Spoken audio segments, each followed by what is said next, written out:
మెజార్టీకే రాజ్యాధికారం కార్యక్రమానికి తిరిగి స్వాగతం. సుభాష్ అన్న గారు మీతో మాట్లాడడానికి హైదరాబాద్ నుంచి శ్రీనివాస్ లైన్లో ఉన్నారు. శ్రీనివాస్ గారు సార్ నమస్తే సార్. TV1 నిర్వాహకులకి మా హృదయపూర్వక నమస్కారం సార్. ఈ కార్యక్రమం నిర్వహించే వాళ్ళకి మనం ఈ కార్యక్రమం సార్ నేను ఒక చిన్న కోరిక చెప్పండి. మన సార్ పేరు ఏం పేరు? సుభాష్ అన్న. సుభాష్ అన్న, ఇప్పుడు మనకి విలేజ్లలో మనకి ఎన్నో కులాలు ఉన్నాయి. బీసీ, ఎస్సీ, ఎస్టీ కులం ఉన్నాం.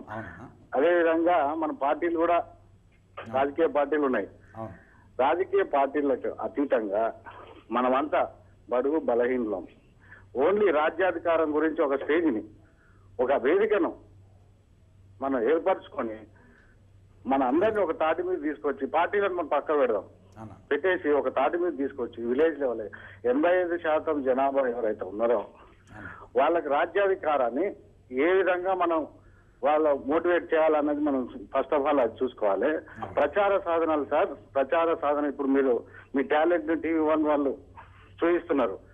మన టాలెంట్ ను ఏ ఛానల్ కూడా మనల్ని గుర్తించడం లేదు. అట్లా ప్రచార సాధనాలు TV1 మనం అప్రిషియేట్ చేయాలి. ఈ కార్యక్రమాన్ని వార్తల తర్వాత రోజు 7:30 నుంచి 8 గంటలకు మార్చమని వాళ్ళు నేను కోరుకుంటున్నా. సామాన్యులు, దినకూలీలు నెంబర్ 1, తర్వాత సన్న చిన్నకారు రైతులు, ఉద్యోగస్తులు, మెజారిటీ పీపుల్ ప్రతి రోజు చూడడానికి TV1 కార్యక్రమం చూడడానికి మన అవకాశం థ్యాంక్ యూ శ్రీనివాస్ గారు, మీరు ఫోన్ చేసినందుకు. మీరు చాలా మంచి సూచన చేశారు. ఏదైతే పార్టీలకు అతీతంగా అందరూ ఐక్యం అయితే గ్రామాల్లో వాళ్ళలో చైతన్యం రగిలిస్తే మంచిదని చెప్పి శ్రీనివాస్ గారు ఇప్పుడిప్పుడే మెల్లగా ప్రారంభమైంది. గత 2 దశాబ్దాలుగా కాలాన్ని పరిశీలించినట్లయితే ఒక దళిత ఉద్యమాలు, ప్రజాస్వామిక ఉద్యమాలు బలంగా వచ్చి అవి ఎంతవరకు వచ్చాయంటే ఆత్మగౌరవం నుంచి అధికారంలో భాగస్వామ్యం కోరే దశకు వచ్చాయి. అందుకని మీరు చెప్పినటువంటి ఒక విషయం ఏదైతే ఉందో ఆ చర్చను కూడా స్వాగతించాల్సిందే. మీడియాలో కూడా మనకంటూ ఒక స్థానం కల్పించడానికి TV1 సోదరులు కూడా ఒక మంచి ప్రయత్నం చేస్తున్నారు. ఇప్పుడు వాయిస్ కూడా బలంగా పెరగడానికి కూడా ఒక అవకాశంగా దోహదపడుతుంది. ఎందుకంటే గ్రామాలలో రచ్చబండ్ల కాడ కూర్చొని సాయంకాలం టైంలో అనేక చర్చలు చేసుకునే మన రైతు కూలి బిడ్డలు, శ్రామిక ప్రజలు, అనగాన కులాల బిడ్డలంతా కూడా రాజ్యాధికారంలో మాకు వాటా దక్కటం లేదనే విషయాన్ని రోజు మదన పడుతున్నారు. మా ఊరికి వెళ్ళండి, నల్గొండ జిల్లాలో ఇప్పుడు మొత్తం కూడా గౌడ్స్, యాదవ్స్, పద్మశాలులు, కుమ్మరిలు, కమ్మరిలు, అరే అమ్మ ఎన్నిసార్లు ముఖ్యమంత్రులంతా వాళ్ళే 2 కులాలే ఉంటున్నాయి, మొత్తం మంత్రి పదవులంతా వాళ్ళే ఉంటున్నారు, మా దానికే ఆడవస్తుంది అని ఒక చేపలు పట్టే అన్న, ఒక తాడి చెట్టుకి ఒక గౌండ్ల ఆయన, ఒక గొర్రెగాసే మా ఏర్పుల చంద్రయ్య, మా చిన్నయ్య లాంటి వాళ్ళు అనేక మంది మాలాంటి వాళ్ళు ఉద్యమ భావజాలం ఉన్న వాళ్ళు కొంత ప్రచారం ఏదో సమాజానికి పనిచేసే వాళ్ళని నిలదీస్తున్న పరిస్థితి ఉంది. ఎందుకు మనం ఆ రకమైన అంటే ఆ రకమైన చైతన్యం చదువు లేనటువంటి శ్రామిక కులాల్లో కూడా లేక రోజు పని చేసుకున్నటువంటి బిడ్డలలో కూడా ఆ రకమైన చైతన్యం వచ్చింది. ఆ రకమైన చైతన్యాన్ని ఒక సంఘటితంగా నిర్మాణం చేసుకోవాల్సినటువంటి అవసరం నాయకత్వం మీద ఉంది. ఆ అవసరాన్ని మొత్తం కూడా సమాజం యొక్క మౌలిక మార్పుల్ని ఆకాంక్షిస్తున్నటువంటి మొత్తం సమాజంలో ఒక సామాజిక అసమానత లేని సమాజాన్ని కోరుకుంటున్నటువంటి వాళ్ళందరి మీద కూడా ఈ బాధ్యత ఉంది. అది నిర్మాణం కావడానికి ఎంతో కాలం పట్టదనేది కూడా నా అభిప్రాయం. ఓకే, మీతో మాట్లాడడానికి అనకాపల్లి నుంచి డాక్టర్ శ్రీరాములు గారు లైన్లో ఉన్నారు. శ్రీరాములు గారు హలో, నమస్తే అండి. నమస్కారం సార్. చెప్పండి. నేను 4 పాటలు చెప్పదలుచున్నానండి. చెప్పండి. ఒకటి ఏంటంటే మన రాజ్యాంగాన్ని రచించినటువంటి ఆయన మా బాబా సాహబ్ గారికి నమస్కారాలు.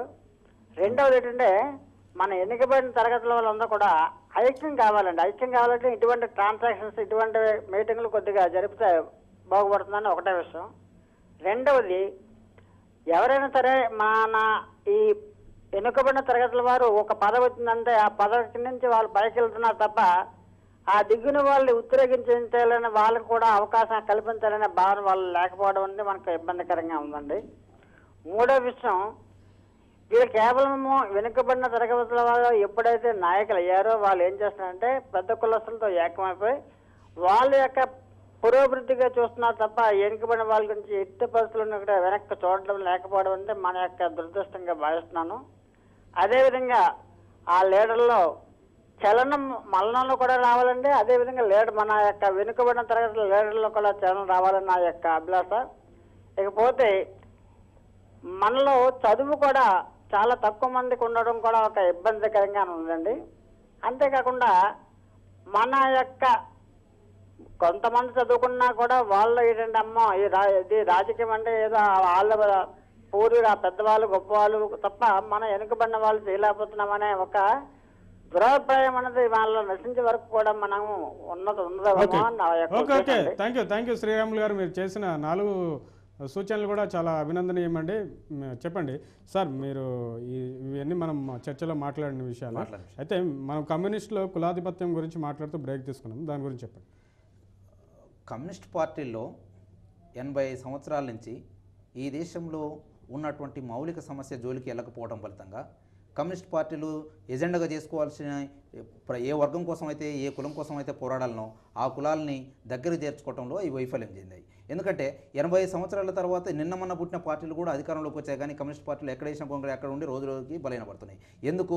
కమ్యూనిస్ట్ పార్టీ కష్టజీవుల కోసం పుట్టింది, శ్రామిక ప్రజల కోసం పుట్టింది. ప్రపంచంలో రష్యాలో, చైనాలో, ఇంకా అనేక దేశాల్లో కమ్యూనిస్ట్ పార్టీని రిసీవ్ చేసుకున్నటువంటి శ్రామిక వర్గ ప్రజలు భారతదేశంలో రోజు రోజుకి అవి బలహీనపడుతున్నాయి. ఎందుకోసం బలహీనపడుతున్నాయి అంటే ఈ దేశంలో శ్రామిక ప్రజలంటే 6,400 కులాలలో కేవలం ఒక 3-4 అగ్రకులాల వాళ్ళకు మాత్రమే పరిమితమైన నాయకత్వాన్ని వాళ్ళకు మాత్రమే అందించడం వల్ల కింది గ్రామ కార్యదర్శి నుంచి జనరల్ సెక్రటరీ పోస్టుల వరకు ఇన్ని సంవత్సరాల కాలంలో మీకు ఒక దళితుడు, ఒక బహుజనుడు, ఒక పీడిత కులాలకు సంబంధించిన వాడు కనపడలేదు.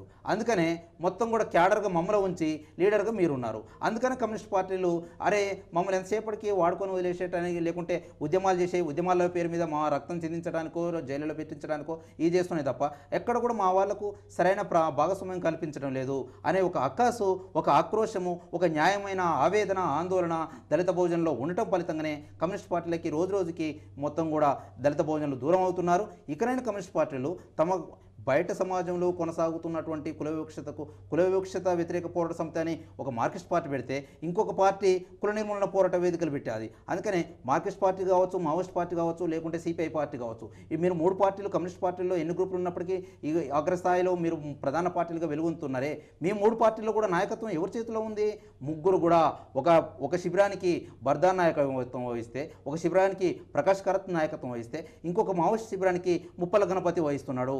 అందుకనే బాధకరమైన విషయమే. మీరు అనేక త్యాగాలు చేశారు వ్యక్తిగతంగా, మిగతా రాజకీయ పార్టీలతో చూసుకుంటే చాలా మంచి వాళ్ళే, నీతి నిజాయితీకి మారుపేరుగున్నారు, ఉన్నతమైనటువంటి ఒక నైతిక విలువలు కలిగి ఉన్నారు. కానీ ఈరోజు కూడా మీ అగ్రకుల ఆధిపత్యం ఆనాటి నుంచి కమ్యూనిస్ట్ పార్టీ పుట్టిన కాలం నుంచి ఈరోజు కూడా మీ కులాల వాళ్ళు మాత్రమే వరుసగా అవుతుండటం వల్ల, అంటే మేము త్యాగాలు చేసి జెండాలు మోసే బోయలుగానే ఉండిపోవాలనే ఒక ఆక్రోశం వచ్చింది. సోదరులా గుర్తు చేసుకోండి, కమ్యూనిస్ట్ పార్టీలో ఒక బీజేపీ లక్ష్మణ్కు, బంగారు లక్ష్మణ్ లాంటి వాళ్ళకి అవకాశం ఇచ్చిన తర్వాత ఇన్ని సంవత్సరాల్లో ఈ కమ్యూనిస్ట్ పార్టీలకు ఒక దళితుడు నాయకుడు కావడానికి అర్హుడు లేడా? ఎందుకంటే కమ్యూనిస్ట్ పార్టీల్లో అనేక మంది యోధులు, పీడిత కులాల నుంచి వచ్చిన వాళ్ళు, అనేక చదువు సంధ్యలు ఉన్న వాళ్ళు, ప్రతిభా పాఠాలు ఉన్న వాళ్ళు, ఎంఐఎంలు ఈ కులాల నుంచి కూడా ఉన్నారు. అద్భుతంగా రాణించగలిగే వాళ్ళు, పార్టీ నిర్మాణం చేసే వాళ్ళు, పార్టీ కోసం సర్వస్వం త్యాగం చేసిన వాళ్ళు దళిత బహుజనులే ఎక్కువ ఉన్నారు. అగ్రకులాలు వాస్తవానికి కూడా పార్టీ కోసం సర్వస్వం సంపద త్యాగం చేశారు. ఇండ్లు వాకిలి పెళ్ళం పిల్లలు అందరూ కూడా వదులుకొని కూడా పార్టీ లక్ష్యంగా జీవితంగా బతికినటువంటి వాళ్ళు ఎంఐఎంలు ఉన్నారు. అలాంటి వాళ్ళని ఒక్కరిని కూడా మీరు గుర్తించకపోవడం వల్ల ఇన్ని 90 సంవత్సరాల కాలంలో మన పార్టీ పురోగతికి లేకుండా పోయింది. కమ్యూనిస్ట్ పార్టీలు ఈ విషయాన్ని స్పష్టంగా ఇకనైనా ఆ వాస్తవాన్ని అంగీకరించి బయటకు సమాజంలో కొనసాగుతున్న కుల వివక్షత, సాంఘిక అసమానతలకు వ్యతిరేకంగా పోరాటం చేసే ఎలాంటి అన్యాయం జరుగుతుందండి మీ పార్టీ? క్యాడర్ వరకే ఉంచుతున్నారు తప్ప నాయకుడుగా లేదు. మీరు అనేక పోరాటాలు చూడండి. ఉదాహరణకు మావోయిస్ట్ పార్టీ నుంచి మొదలుకొని 64లో ఏర్పడినటువంటి భారత కమ్యూనిస్ట్ పార్టీ, మార్క్సిస్ట్ లెనినిస్ట్ వరకు మొత్తం కూడా ఈరోజు సిపిఐఎంఎల్ గ్రూపులలో అనే నక్సలైట్ పార్టీ ఏర్పడిన తర్వాత దాదాపు ఒక 7-8 వేల మంది దేశవ్యాప్తంగానూ రాష్ట్రంలో చనిపోవచ్చు. ఈ చనిపోయిందంతా కూడా ఎవరు?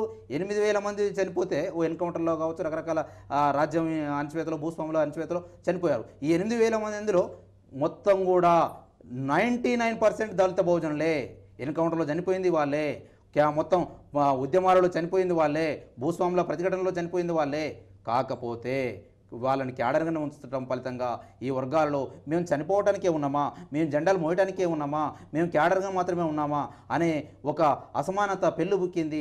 దాని ఫలితంగానే కమ్యూనిస్ట్ పార్టీలో ఇలా పెద్ద ఎత్తున ఒక నిరసన స్వరం వినపడుతుంది. మేము త్యాగాలు చేయడానికి మాత్రమే. ఎందుకంటే ఇన్ని సంవత్సరాలు కూడా మాకు నాయకత్వంలోకి కనీసం బాధ్యతలు లేవు. మీరు చూడండి, అనేక పార్టీలో లాస్ట్ టైము చర్చల ప్రతినిధిగా వచ్చినటువంటి రియాజ్ లాంటి ఒక సోదరుని ఎన్కౌంటర్ చేసినప్పుడు ఇక్కడ ఉన్నటువంటి వాళ్ళు బలమైన ఒక స్వరం వినిపించలేకపోయారు. కానీ రామకృష్ణని ఎన్కౌంటర్ ఆంధ్ర ఒరిస్సా బార్డర్లో ఏఓబిలో ఎన్కౌంటర్ జరుగుతుందనే ఒక సంకేతాలు వస్తే వెంటనే ఇక్కడ ఉన్నటువంటి వాళ్ళు హోంమంత్రి కాడికి వెళ్ళి ముఖ్యమంత్రి కాడికి వెళ్ళి అందరినీ కూడా మొత్తం అలర్ట్ చేసి రామకృష్ణని ఎన్కౌంటర్ కాకుండా కాపాడుకున్నారు. సంతోషం, ఎవరిదైనా ప్రాణం ఒక ప్రజల కోసం త్యాగం చేసినటువంటి ఉద్యమకారుని రక్షించుకోవాల్సింది. కానీ ఒక బలైన వర్గాల జాలర్ కుటుంబానికి చెందినటువంటి రియాజ్ లాంటి మిత్రుడిని ఎన్కౌంటర్ చేసే సమయంలో హైదరాబాద్ నుంచి పట్టుకెళ్ళారనే సంకేతాలు ఒకరోజు ముందుగానే వచ్చినాయి, టీవీలో స్క్రోలింగ్ వచ్చినాయి. కానీ కరీంనగర్లో ఎన్కౌంటర్ అయ్యాడు అలాగే అంతకుముందు మావోయిస్ట్ పార్టీ నాయకుడు మాధవన్ కూడా ఆ రకంగా చేశారు. అందుకని కమ్యూనిస్ట్ పార్టీలో విప్లవ పార్టీల్లో కులాధిపత్యం స్పష్టంగా కొనసాగుతుంది. వాళ్ళు కట్టుకునే భవంతులకు అగ్రకులాల పేర్లే ఉంటాయి. వాళ్ళు చేసే ఉద్యమాలకు స్మారక వాళ్ళు పెట్టుకునే మీటింగ్ల బహిరంగ సభల కాడ ఆ స్మారకాలు పెట్టుకున్నా కానీ అవి అగ్రకులాలకే ఉంటాయి తప్ప దళిత భోజనాల పేర్లు కానీ వాళ్ళు కానీ ఎక్కడ కూడా చరిత్రలో కనబడడానికి ఉదాహరణ అనేక సంఘటనలు ఉన్నాయి. ఈరోజు మా జిల్లాకు రండి, నల్గొండ జిల్లాలో సూర్యాపేట ప్రాంతంలో ఉప్పుల మనుసులు అని ఒక మహానాయకుడు ఉన్నాడు, చనిపోయాడు పాపం. ఆయన దాదాపు 30 సంవత్సరాలు ఎమ్మెల్యేగా పనిచేశాడు. తనకంటూ ఏమీ సంపాదించుకోలే. దేశంలో రాష్ట్రంలో రాజకీయ నాయకుల్లో నిస్వార్థమైన జీవులు ఎవరైనా ఉన్నంటే ఉప్పుల మనుసూరు గారిని ఆదర్శంగా తీసుకోవాలి. 30 సంవత్సరాలు ఎమ్మెల్యేగా పనిచేసినా కానీ తనకంటూ నయా పైసా సంపాదించుకోకుండా చనిపోయే వరకు చెప్పులు కుట్టుకుంటూ బతికాడు. అలాంటి మహానాయకుడిని మీద ఒక స్మారక ప్రాంగణం కట్టారండి, ఎన్నడన్నా ఒక మీటింగ్ పెట్టారండి. స్మారక మీటింగ్లు మీకు మొత్తం కూడా చంద్ర రాజేశ్వరరావులు కనబడతారు, తమిళ నాగరిలు కనబడతారు, చంద్ర పుల్లారెడ్డిలు కనబడతారు. మొత్తం కూడా కులంలో అగ్రకులాల ఉన్నటువంటి నాయకత్వం వాళ్ళ స్మారక సభలు పెట్టుకోవడానికి మంచిగా వస్తుంది. సుభాష్ గారు మీరు చెప్పండి, లాస్ట్ మనకు సమయం లేదు, మించిపోయింది. మెజార్టీ ప్రజలకే రాజ్యాధికారం రావాలంటే ఏం చేయాలి, అసలు వీళ్ళ మధ్య ఐక్యత ఎలా వస్తుందంటారు? అంటే ఈ కులాల మధ్య అనైక్యత ఉంది, అసమానతలు ఉన్నాయి, ఇవన్నీ పోవాలంటే ఏం చేయాలంటారు? నా దృష్టిలో రాజ్యాధికారం అంటే మొత్తం కూడా సంపదలో భూములలో అన్నిట్లో కూడా సమానమైనటువంటి భాగస్వామ్యం కల్పించడము. అందుకని రాజ్యాధికారంలో ప్రతి కులానికి ఈ దేశంలో ఉన్నటువంటి 6400 కులాలలో కొన్ని కులాలు మాత్రమే అసెంబ్లీని పార్లమెంట్ని కబ్జా చేసుకోవడం కాదు, అన్ని కులాలకి అసెంబ్లీ గడప తొక్కని కులాలని గుర్తించాలి, అసెంబ్లీ మెట్లెక్కని కులాలను గుర్తించాలి, పార్లమెంట్ మెట్లెక్కని కుటుంబాలు గుర్తించాలి, అన్ని కులాలకి సరైన భాగస్వామ్యం కల్పించాలి. అందుకోసము చదువుకున్నటువంటి దళిత భోజనంలో బాధ్యత కూడా ఉంది. మొత్తం అగ్రకులాలని నిందించడమే మా బాధ్యత కాదు. ఆ చదువుకున్నటువంటి సమాజం మార్పు కాంక్షించేటువంటి ప్రజా సంఘాలు సోదర సంఘాలన్నింటిని కూడా కలుపుకొని రాజ్యాధికారంలో భాగస్వామ్యం చేయడం ద్వారా మాత్రమే అన్ని విషయాల్లో సమాజంలో ఉన్నటువంటి మౌలికమైనటువంటి మార్పు సాధించగలుగుతాము, సంపద మీద ఆధిపత్యం రాగలుగుతుంది. అందుకని రాజ్యాధికారం మనం ఇంతకుముందు చెప్పుకున్నట్లుగా అంబేద్కర్ చెప్పినట్లుగా మాస్టర్ కీ ఏదైతే ఉందో ఆ రాజ్యాధికారం మాత్రమే.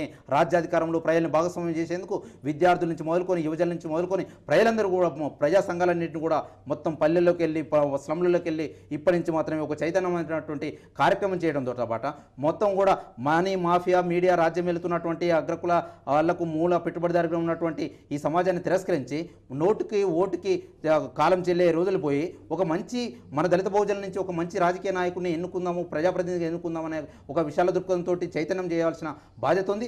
ఆ చైతన్యాన్ని కూడా మొత్తం కూడా ఈరోజు ఒక బృహత్తరమైనటువంటి కార్యక్రమానికి శ్రీకారం చుట్టేందుకు చైతన్యం గ్రామ స్థాయి నుంచి కూడా పెరిగింది, మరింతగా సంఘటితమయ్యే రోజులు దగ్గర పడుతున్నాయి.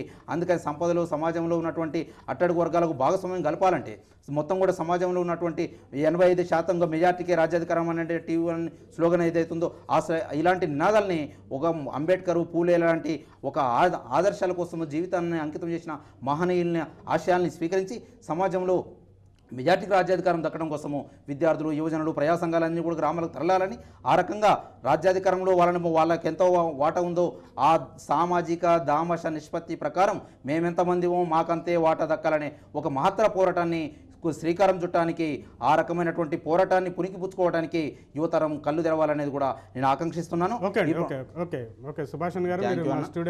ఇలాంటి చర్చలు ఇంకా విస్తృతంగా జరపాలని టీవీ9 టీవీ1 సోదరులు పెట్టినటువంటి ఈ కార్యక్రమం మిగతా మీడియాకు కూడా కనువిప్పు కావాలని, సమాజంలో వేల సంవత్సరాల నుంచి అణచివేతకు రాజ్యాధికారానికి దూరంగా ఉన్నటువంటి బిడ్డలకు ఇకనైనా సమాజంలో కనీసం మనుషులుగా జీవించడానికి, రాజ్యాధికారంలో భాగస్వామ్యం కల్పించడానికి, సంపదలో భాగస్వామ్యం కల్పించడానికి, దాని ద్వారా ఈ దేశమే మొత్తం ప్రపంచంలో చెప్పుకోవడానికి ఒక అగ్రశ్రేణి భారతదేశంగా వెలుగొందడానికి, మనమందరం కూడా గర్వించడానికి ఒక మంచి రోజులు రాబోతాయి. అందుకని అలాంటి మహా ప్రయత్నాన్ని సమాజంలో ప్రగతిశీలవాదులు, మేధావులు, మీడియా అందరూ చేయాలని నేను ఆకాంక్షిస్తున్నాను. ఇది ఈనాటి మెజార్టీగా రాజ్యాధికారం కార్యక్రమం. సాయంత్రం జరిగే కార్యక్రమంలో మరో గస్తం మళ్ళీ కలుద్దాం. చూస్తూనే ఉండండి టీవీ1.